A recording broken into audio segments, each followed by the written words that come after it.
తెలంగాణ ప్రజలారా, అందరికీ good morning. నిన్నటి రోజు కేటీఆర్ గారు ఒక ప్రెస్ మీట్లో కేఎల్ఏ సార్పై మాట్లాడిండు. 1000 కోట్లు కాంట్రాక్టులు అవినీతిమయమైనవి, రేవంత్ రెడ్డి అది చేసిండు. ఇంతకు ముందుకు అది గతంలో 2023లో దివాలా తీసిన కంపెనీకి ఎట్లా మీరు పెట్టుబడులు ఇస్తారని. కేసీఆర్, నీ పార్టీలో మీ బావ హరీష్ రావు, నీవు మీరిద్దరికి ఒక పోలిక ఉన్నది. ఆయన లెచ్చలేరు, నువ్వు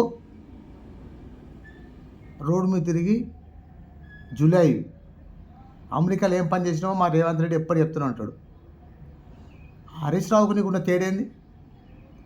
ఎందుకు పని నిన్ను మీ అయ్యా తీసుకొచ్చి మంత్రిని చేయలే?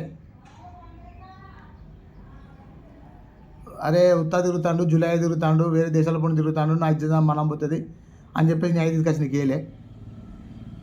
అట్లా మా రేవంత్ రెడ్డి కింద ఎక్కడైతే పని నమ్ముకొని నష్టపోయినరో, లాభాలలో లేరో, బిజినెస్ అంటే లాభ నష్టాలు అవుతూనే ఉంటాయి. అట్లాంటి కంపెనీకి ఇంత తప్పేంది? లేవనెత్త అట్లాంటి కంపెనీలకు పనులు ఇవ్వద్దా? సిగ్గు తెచ్చుకో, ఎప్పటికైనా మీ భావం చూసి సిగ్గు తెచ్చుకో. అసలు బీఆర్ఎస్ పార్టీ నీకు ఉన్న ప్రాధాన్యత కంటే మీ బావకున్న ప్రాధాన్యత ఎక్కువ ఇవ్వాలి, కానీ ఎందుకు ఇస్తలేరు? ఖబర్దార్ కేటీఆర్.